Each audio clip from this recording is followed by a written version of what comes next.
Бүгін біз қарттарым асыл қазынам жобасы бойынша сіздің үйіңізге ерен еңбегіңізді бағалай отыра келіп тұрған жайымыз бар. Сіздің хал жағдайыңызды біліп кетуге, амандасуға келгеніміз, осындай кішігірім сыйлықты қабыл алыңыз. Рахмет, жандарым.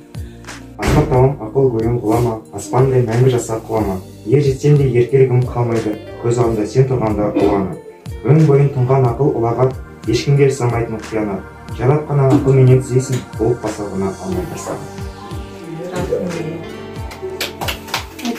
Неге жетістің бала батыр, қариялар азайып бара жатыр. Бірі мініп кемесін кемесіне, бірі көтіп әнекей жағада тұр. Ақыл айтып жүрмесе қасымызда, сонда орнайды желтіндік басымызға. Жалаңашқа шекпейін шешіп беріп, бір көшесін бөліскен ашымызға. Сәлемдегі нұр жүзінен әлтайып, қуат кетіп бара жатыр қартайып. Отбасында бала шаға, қасында 80-дер мен 70-тер жыл шалқайып.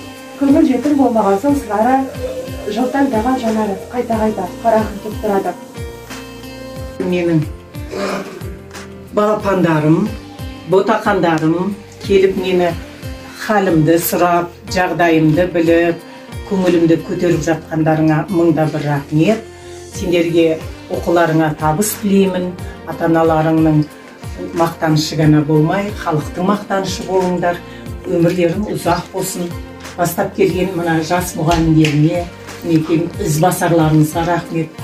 Өстіп үлкенді сыйласаң, өте үлкендер марқайып қалады. Сондықтан айтады ғой, қазіргі жағдайда бәрі бар, бірақ тек мейірімділігі жетпейді. Сондықтан әрбір адамға, жаныңдағы жандарға мейірімді болу керек, қайырымды болу керек, жақсылық жасау керек.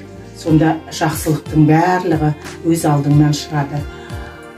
Жақсылыққа жақсылық ол әр адамның ісі дейді. Жамандыққа жақсылық ер кісінің ісі дейді. Сондықтан сендердің ер болуларыңды, кең болуларыңды, ешқандай жақсылыққа, жамандыққа мойымай, жақсылыққа қарай бет бұруларыңды тілеймін, балаларым.